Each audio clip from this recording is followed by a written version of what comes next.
Hola, en este video vamos a hablar sobre nuestro trabajo académico número 2, correspondiente a la asignatura de Estructuras 3, dirigido por nuestro docente, el magíster ingeniero Luis Alberto Chávez Sotomayor.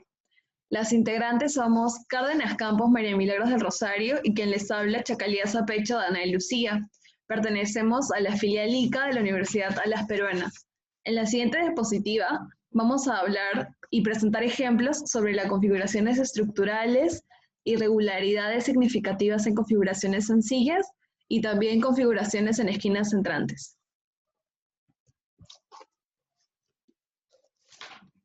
Como primer punto vamos a hablar de la configuración estructural.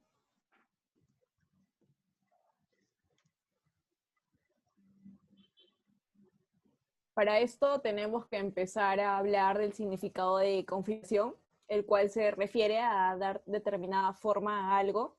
Si este concepto lo llevamos a una estructura, por ejemplo, a una vivienda, estamos hablando de configuración estructural, el cual significa darle estructura a una determinada forma para lograr que ésta adquiera ciertas propiedades o características sismo resistentes.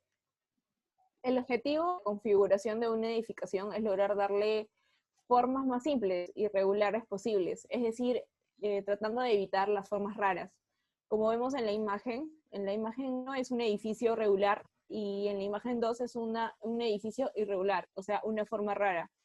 Esta configuración estructural está relacionada con la forma, el tipo, la disposición, la resistencia, la geometría, entre otros aspectos que puedan presentar los diferentes elementos estructurales o la edificación completa, como un conjunto dentro de un enfoque global. Siguiente.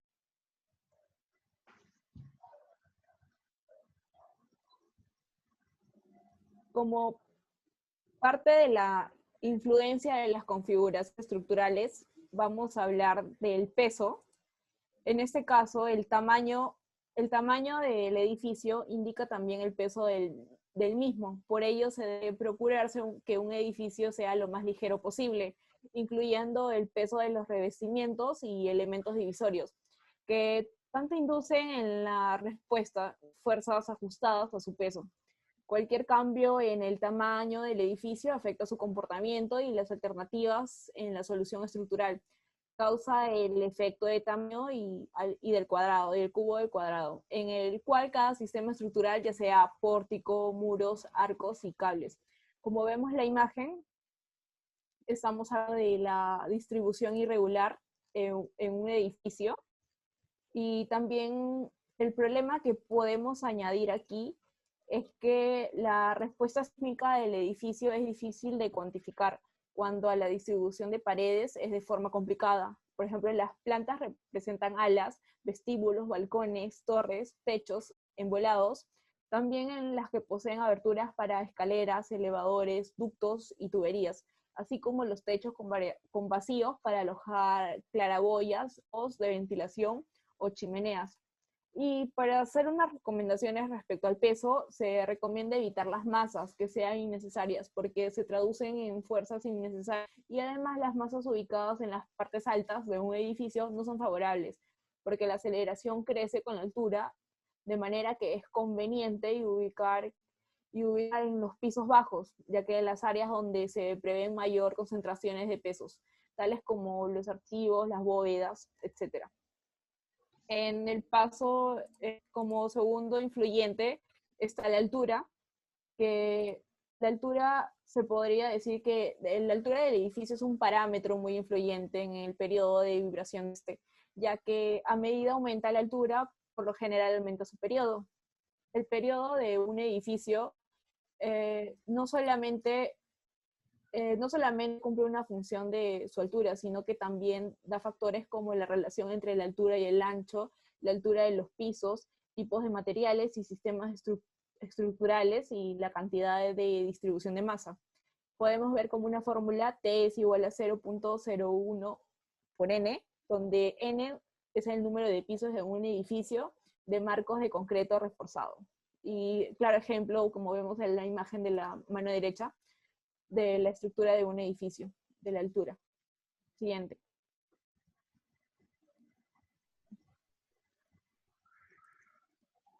Como tercer influyente es el tamaño horizontal. Una altura, por más sencilla y simétrica que sea, que se presenta, sí posee una planta donde uno de sus lados es considerablemente mayor que el otro. Es decir, cuando la planta es extremadamente grande, puede representar daños al momento de responder ante las solicitaciones sísmicas.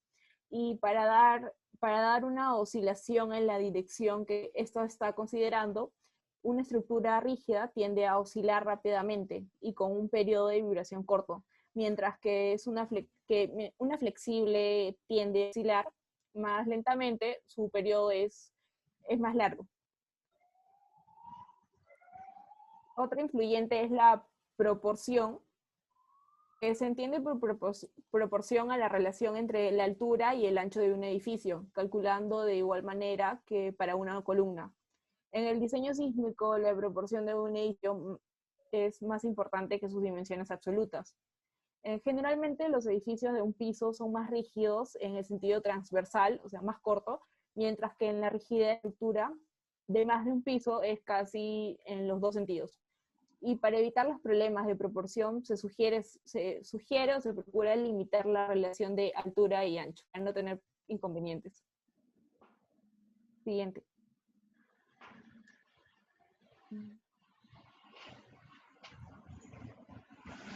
Otro punto influyente está la simetría, que es la simetría es un conjunto un concepto bastante en el diseño de los edificios, ya que la simetría supone que un edificio sea simétrico en cualquier eje o en que éste sea cortado. Pero en el concepto de simetría en las configuraciones sísmicas se supone que es la coincidencia del centro de masa con el centro de la rigidez de los edificios. Vemos en la imagen como se supone que es la simetría, que es un corte que se ve el eje que está cortado y son partes iguales.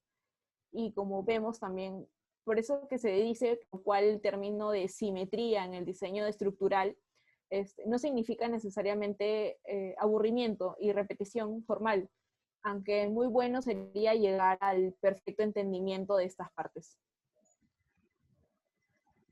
Y otro punto también influyente sería la distribución y concentración.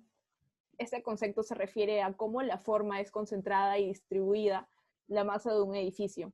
En términos generales, es mucho más seguro distribuir la masa de un edificio proporcional y históricamente. De no ser así, estas concentraciones pretenden crear momentos de resistentes muy elevados, como es el caso de los edificios con núcleos centrales y fachadas resistentes, sin columnas intermedias.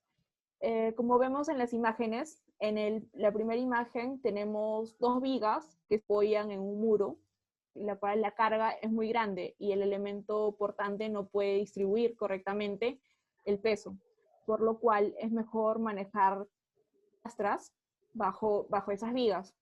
En los ejemplos inferiores, en la parte de la mano derecha, observamos cómo entre más elementos se distribuyan, menor es el peso y mejor sería el comportamiento del muro. Siguiente.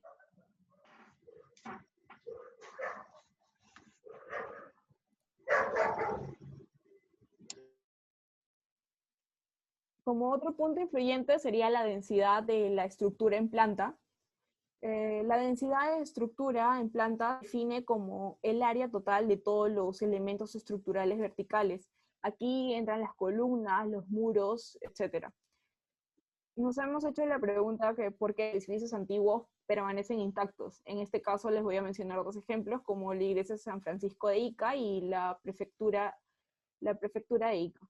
A ver, pues como respuesta a esta pregunta, pues lo hacen más porque tiene un porcentaje de estructura en planta elevadísimo, es decir, en un momento de inercia enorme, ya que se dice que los logros científicos y tecnológicos modernos han hecho que los edificios necesarios cada vez tengan menos masa en sus estructuras. Otro punto sería las esquinas. Otro punto influyente, las esquinas, orientaciones, se podría decir que sus orientaciones son diferentes, ya sea las edificaciones en forma de L, de T, de U, de H, hasta de un símbolo más. o una combinación de formas, y que son comunes en las edificaciones coloniales como casas domésticas, claustros y casas de hacienda, las cuales permiten distribuir las áreas. Para esto se requiere como estrategias o comportamientos que pueda acceder, ya que estos, al unir con más fuerza la unión de los edificios mediante conectores en la intersección, muros estructurales o usar esquinas entrantes aflachanadas en vez de ángulos rectos que reduzcan el problema del cambio de sección.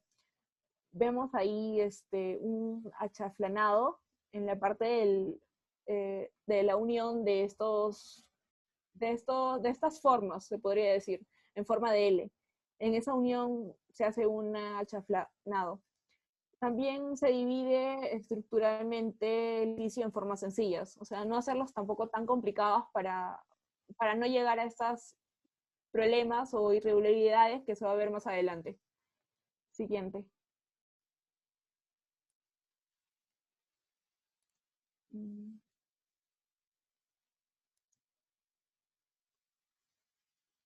Como otro punto influyente sería la simetría.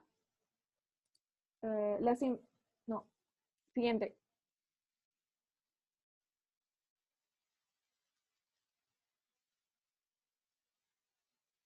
Siguiente.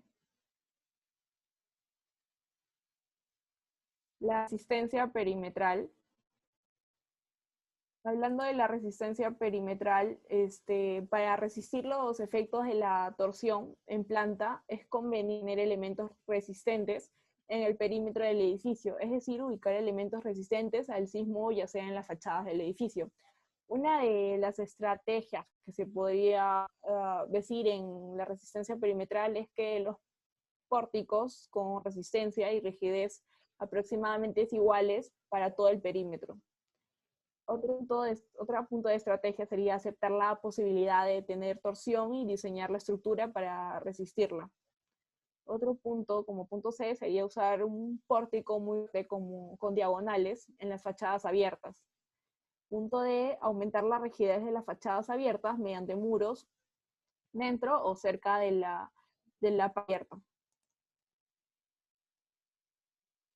Redundancia. Se refiere a la existencia de abundantes líneas resistentes continuas y monolíticas, ya que proporciona un alto grado de hiperestaticidad que cumple con el requisito básico para la subsistencia de la edificación, ya que posee múltiples mecanismos de defensa que garantizan la redistribución de esfuerzos una vez que algunos miembros ya hayan fallado en cada una de las direcciones principales de la edificación, y salvo que se trate de edificios de 2 o 3 plantas, es conveniente disponer como mínimo tres líneas de resistencia.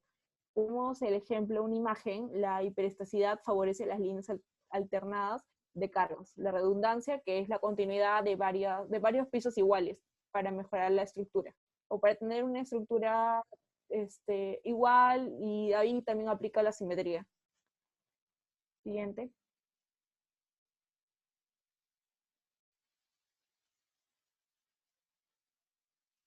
Como ejemplo uno a todo de la configuración estructural que he podido hablar, tenemos la reconstrucción de la iglesia Señor del Luren en Ica. Vemos en el plano de planta, observamos una simetría, que tiene simetría, tanto por un lado por el otro son iguales. Tenemos la densidad de la estructura en planta, ya que está formado por columnas y por materiales, vigas y todo referente a los muros. También tienen un tamaño horizontal, ya que este tamaño se podría decir que es de forma de cruz, prácticamente, y eso también hace referencia a las esquinas, que es un tamaño más largo que el otro, ahí proporciona 2. Y en esquinas se podría observar claramente ejemplo de las esquinas, y la resistencia perimetral, que ya todo está en su perímetro, todo está configurado perimétricamente en un área correspondida. Siguiente. Como ejemplo 2 tenemos el edificio de las Torres en San Joaquín. Aquí vemos, es parecido, pero diferente edificación. En este caso, esta edificación tiene proporción en una simetría en toda su estructura. Se ve claramente. Existe la redundancia, ya que es la continuidad de varios pisos iguales, ya sea las columnas, muros, etc.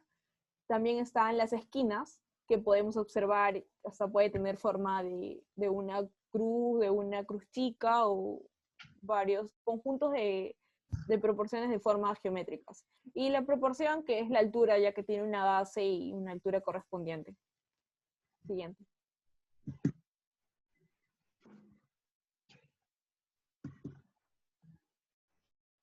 Ahora yo les voy a hablar sobre las irregularidades significativas en las configuraciones sencillas. Para comenzar, de manera general, las estructuras irregulares tienen discontinuidades físicas consideradas en su configuración o en sus sistemas resistentes a las fuerzas laterales. Esto se ve implicado también por la forma del edificio, el tamaño, naturaleza, localización de los elementos resistentes. Cuando mencionamos elementos resistentes, consideramos muros, columnas, pisos, núcleos de servicio, escaleras y elementos no estructurales, ya que estos también definen las irregularidades de nuestro diseño. El comportamiento sismo resistente de esta se puede garantizar escogiendo bien materiales básicos a utilizarse, definiendo bien las estructuras, y así de esta manera el ingeniero o el arquitecto no tendrá que escoger entre proponer revisiones previas para la reformulación de un proyecto, sino que en lugar de eso vamos a intentar darle soluciones a problemas estructurales muy complicados. Para esto, vamos a iniciar hablando sobre la configuración estructural. Para definir esto, la configuración estructural juega un rol muy importante en la dimensión de una catástrofe o un sismo. La configuración de una edificación puede ser descrita de dos maneras, como configuración regular y como configuración irregular. Cuando hablamos de configuraciones regulares, estas son las que no tienen discontinuidades significativas, horizontales o verticales en su configuración sismorresistente a cargas laterales. Estas van a respetar la simetría tanto en la planta como en las elevaciones y tienen una distribución uniforme. En las configuraciones irregulares, esas son las estructuras que van a presentar una o más similitudes cuando se menciona las normas referentes a la norma E30, ya que estas van a carecer de simetría y van a presentar discontinuidades en geometría. Estas van a poder sufrir grandes fuerzas de torsión y no va a haber un cambio significativo. Entre los objetivos, vamos a encontrar búsqueda de una mayor noción sobre las configuraciones sísmicas para las edificaciones. Vamos a brindar soluciones de acuerdo al problema. Vamos a obtener un mayor criterio sobre las diferentes configuraciones sencillas para cada edificación. Y también vamos a tener en cuenta la norma peruana E30, que va relacionada al diseño sismorresistente. Entre las irregularidades estructurales en altura, vamos a hablar primero sobre las irregularidades de rigidez, ya que en cada dirección de las áreas, la suma de estas en secciones transversales, en elementos verticales, columnas y muros, es menor al 85% de las correspondientes sumas para el entrepiso superior o menor que 90% del promedio para los pisos superiores. También como irregularidad, dentro de esta se considera el piso blando. Se considera piso blando cuando el edificio tiene una planta baja menos rígida que las plantas superiores. Estas van a crear un nivel de problema, obviamente sea cual sea el nivel en que se encuentre este piso blando, ya que la fuerza mayor se va a concentrar en el piso menor, obviamente, y esto va a provocar que se genere una discontinuidad significativa de resistencia y rigidez entre la estructura vertical de un piso y el resto de la estructura. Esta discontinuidad se puede presentar debido a que un piso, por lo general, el primero es significativamente más alto que el resto y más vulnerable, produciendo así una disminución de rigidez. Como lo podemos ver en la primera imagen, el movimiento del suelo cuando una estructura se ve totalmente dividida en proporciones iguales, el movimiento del suelo afecta menor, ya que la estructura se vuelve mucho más sólida. Sin embargo, cuando tenemos en una estructura el piso blando y más aún en el primer piso, esta se vuelve más vulnerable ante cualquier movimiento. En la siguiente imagen, también cuando observamos pisos abiertos, estos no soportan el sismo, aunque tengan muros superiores estructurales o no estructurales pesados, ya que la estructura superior es mucho más dura, mucho más sólida, por decirlo así. En las irregularidades del piso blando también se puede producir por un piso abierto. Otro problema principal es que la mayor parte de la fuerza sísmica de un edificio y cualquier deformación estructural se va a tender a concentrarse en el piso menos rígido, en el punto con menos discontinuidad, en lugar de distribuirse de una manera más uniforme que entre todos los pisos. Como otra irregularidad, también tenemos la irregularidad de masa. Esta se considera que existe una irregularidad de masa cuando la masa de un piso es mayor que el 150% de la masa de un piso adyacente. Esto obviamente no es aplicado en azoteas, como lo pueden ver ahí. La masa 1 y la masa 2, junto con la masa 3 y 4, que son las consiguientes, no son regulares, pero sin embargo aún mantienen el equilibrio, y esto quiere decir que la masa 1 y la masa 2 sí puede sostener y prever ante un daño sísmico. En irregularidad de la geometría vertical, encontramos que la dimensión en planta de la estructura resistente a carga lateral es mayor que el 130% de la correspondiente dimensión en un piso adyacente. Esto obviamente no es aplicable en azoteas ni sótanos. Esto quiere decir que el D3 debe ser mayor que el 1.3% del D2 para que esto pueda darle soporte, ¿no? Y también soporte más que todo. También es importante mencionar la discontinuidad en los sistemas resistentes.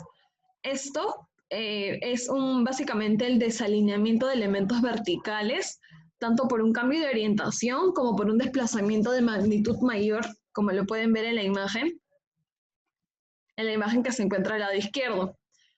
Para esto es importante que las fuerzas sigan trayectorias regulares y directas a través de las líneas de resistencia continuas hasta alcanzar la cimentación del edificio.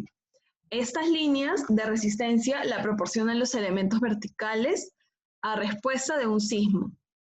En esta sección se puede incluir también la irregularidad impuesta por los muros de corte discontinuo, como pueden ver en la imagen izquierda, en la número 1, ya que esto, lo cual requiere suficiente rigidez de la losa para transmitir los esfuerzos de corte del muro hacia los elementos verticales con un nivel inferior. En las irregularidades estructurales en planta, es importante la simplicidad para un mejor comportamiento sísmico de conjunto de una estructura, y así esta resulta más fácil y sencilla de proyectar, dibujar, entender y construir claramente. Otro factor importante es la simetría respecto a sus dos ejes en planta, es decir, en su geometría en sí, ya que la falta de regularidad en la masa y en la rigidez o resistencia es lo que ocasiona que esta estructura tenga un cierto problema de torsión y por lo tanto una respuesta mucho más lenta ante una actividad sísmica.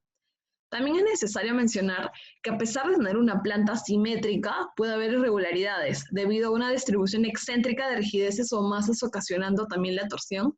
Como lo mencionó mi compañera, simétrica en la estructura no es lo mismo que cuando hablamos de una simetría en diseño.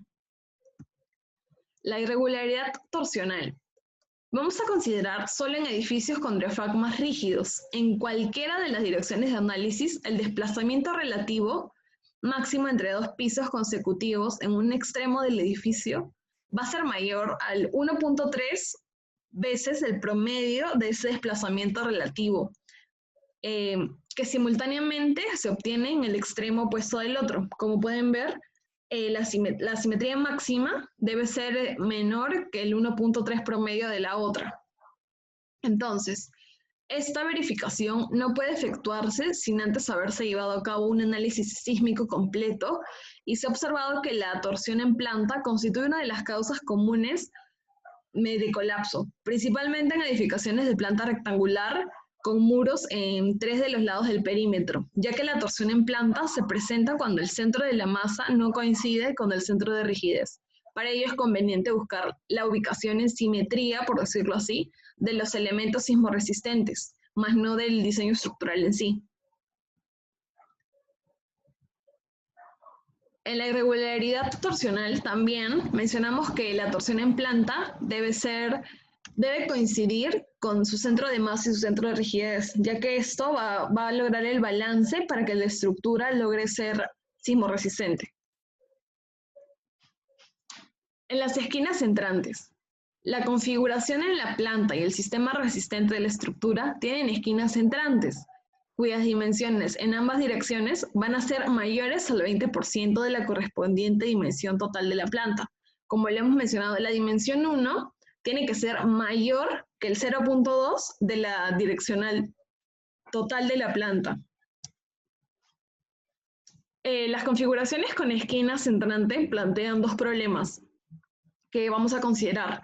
El primero es que tienden a tener variaciones de rigidez y, por tanto, movimientos diferenciales entre diversas partes del edificio, lo que va a provocar una concentración total de esfuerzos en la esquina centrante.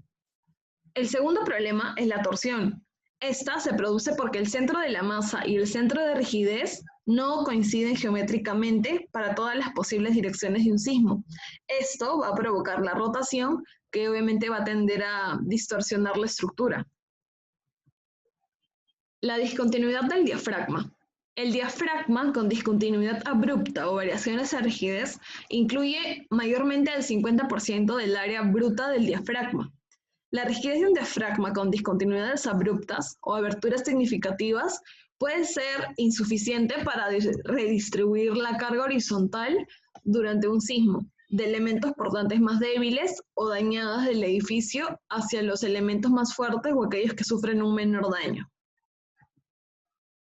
Las soluciones para los problemas de configuración.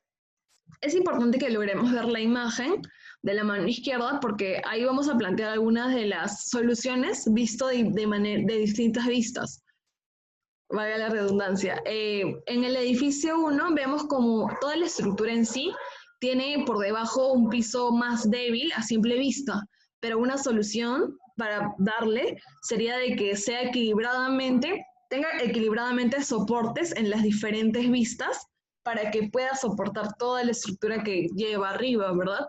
Entonces, o también, como lo ven en la parte de abajo, lograr que sea una base mucho más firme, tal vez con vigas o columnas mucho más resistentes, mucho más gruesas, para que puedan soportar toda la estructura de arriba ante cualquier evento sísmico.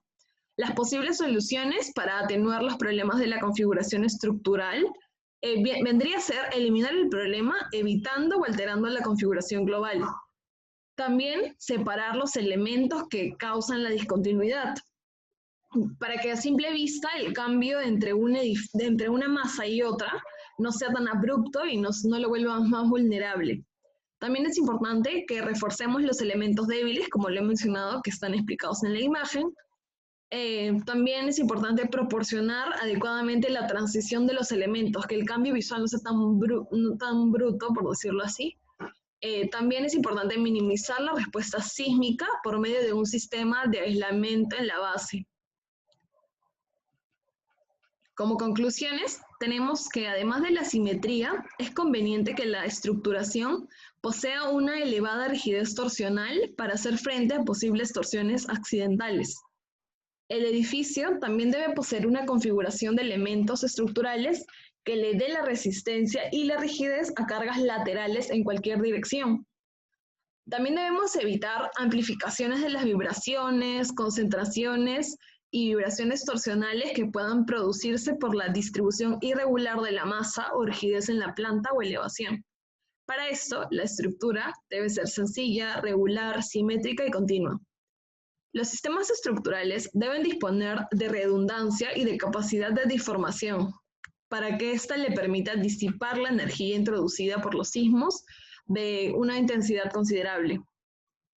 Un tipo de solución es colocar los muros de contraviento en la dirección transversal y formar también arcos en dicha dirección, como le digo, para que el cambio visual no sea tan abrupto. Y no solo el visual, sino también una estructura debe tener un cierto grado de torsión para que resista un sismo o cualquier actividad. Es importante que la cimentación pueda transmitir a las cortantes basales al terreno.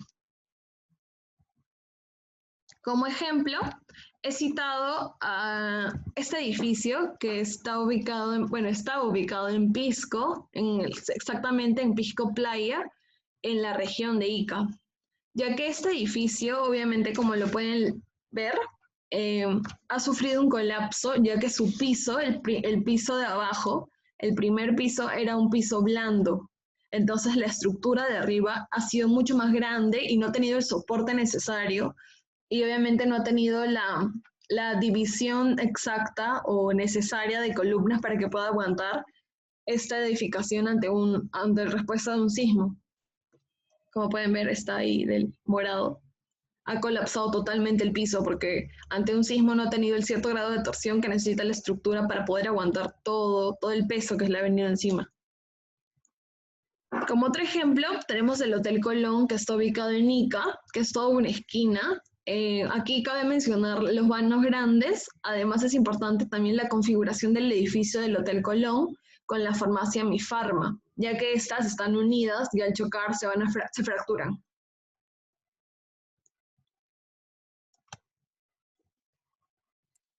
Como último tema, vamos a hablar de la configuración de esquinas entrantes.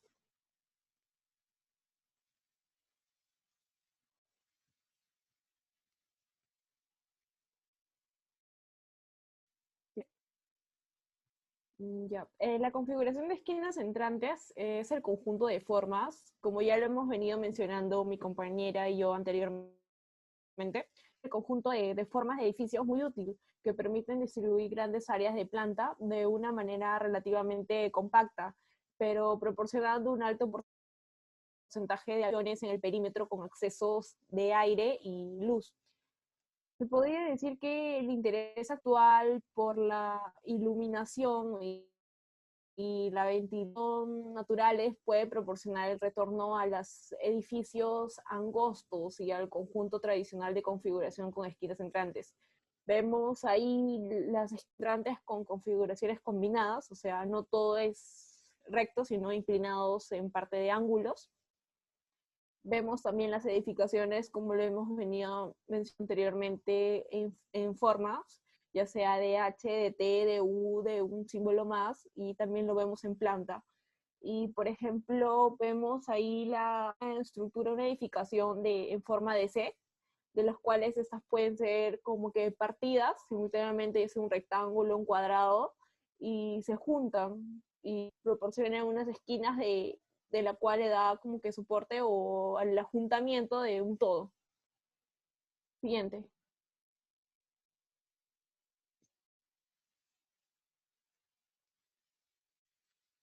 Como problemas de estas configuraciones de esquinas entrantes, el primero es que tienden a producir variaciones de rigidez y por tanto movimientos diferenciales entre diversas partes del edificio, ya que provoca una concentración local de las esquinas entrantes. Como vemos ahí, un movimiento de suelo en las esquinas y la fuerza que contrae de un lado con el otro. Ya vemos ahí una edificación de esquinas combinadas en forma de L, y probablemente eso contrae a una fuerza sísmica que se pueden mover al movimiento, se pueden mover ante un movimiento. Como segundo problema de esta forma es la torsión, como ya lo he venido diciendo, que esta se produce porque el centro de masa y el centro de rigidez de esta forma no pueden coincidir geométricamente para todas las posibles direcciones de un sismo. Esto ya provoca la rotación, que tenderá a distorsionar la forma de manera cuya naturaleza y magnitud dependerán de la naturaleza y tanto a la dirección del movimiento de la Tierra. Y estas causan fuerzas muy difíciles de predecir o analizar. Por ejemplo, vemos ahí, a causa de sus orientaciones diferentes, las dos alas que se puede ver del edificio con forma de L se moverán de forma distinta cuando se sujetan al movimiento del suelo, ya que se produce un daño en su unión, o sea, hacen un choque, un roce. Si las dos sales constituyen, de las dos salas del edificio constituyen estar cerrados, estos se podrán mover de manera independiente, pero si se están juntos, es como que van a ser como una división de esos dos, un corte. Sí.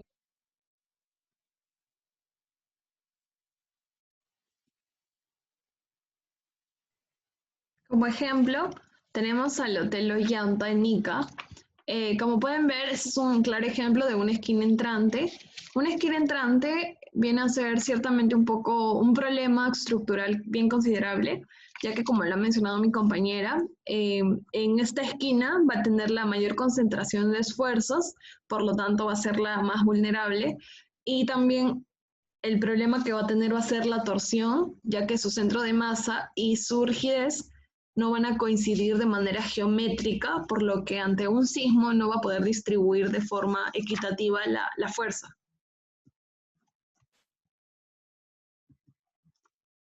Y como último ejemplo, vamos a tener esta esquina entrante que está ubicado, hemos situado al edificio en la calle Ayacucho y Grau. Esta actualmente es la oficina de la Universidad San Luis Gonzaga. Como podemos ver, esta parte de arriba en la esquina está adherida con muros revestidos con drywall y todo el exterior es una capa que lo cubre y solo encima tiene una cobertura de pintura. Esta se hace pasar como si tuviera una recubierta. Y como pueden ver, la esquina entrante que observamos aquí, tiene una mayor concentración de esfuerzo, ya que la estructura que tiene arriba es mucho más imponente y, como lo dice, mucho más pesada de manera visual.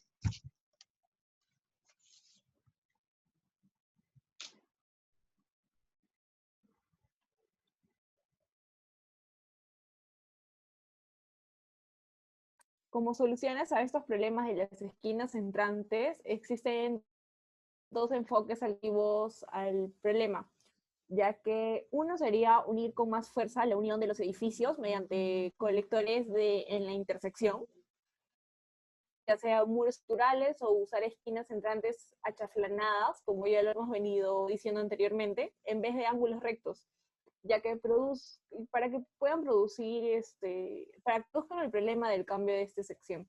Vemos ahí el ejemplo, la separación de este edificio, y lo que se puede hacer es unir las alas para que haya una mejor infraestructura y una mejor estructura, se podría decir. Y ya dividir estructuralmente al edificio en dos partes sencillas. Una vez esta decisión de hacer juntas sísmicas, estas se tienden a diseñar y a construir de una manera correcta para lograr su propósito original. Otro aspecto que se podría decir es que la cantidad de separación sea adecuada para que no haya un roce, un choque. Y para diseñar una onda sísmica, el proyectista estructural debe calcular el desplazamiento máximo de las dos unidades, ya que se debe lograr una separación estructural completa de los pisos. Como vemos ahí, unas ideas de juntas de separación puede ser en las columnas y muros, en los voladizos, o en se podría decir una tapa junta, para que no haya una separación o para que no haya una distorsión, por así decirlo. Y vemos también un claro ejemplo de la junta de separación sísmica, que vemos ahí un rectángulo con otra edificación de forma rectangular, que al juntarse se forma un choque, un roce, y ya que de un movimiento sísmico se produce como que la fuerza de los dos, pero de forma distinta, de forma diferente. Están alejadas unas de otras por un desplazamiento mínimo. Siguiente. Bueno, eso es todo. Gracias por su atención. Espero que les haya aportado un poco acerca de este tema, que es muy interesante, acerca de estas estructuras, y aparte que nos da a conocer y saber, y para poder entender y ayudarnos también de las normas, ya que es sumamente de importancia para nosotros. Gracias.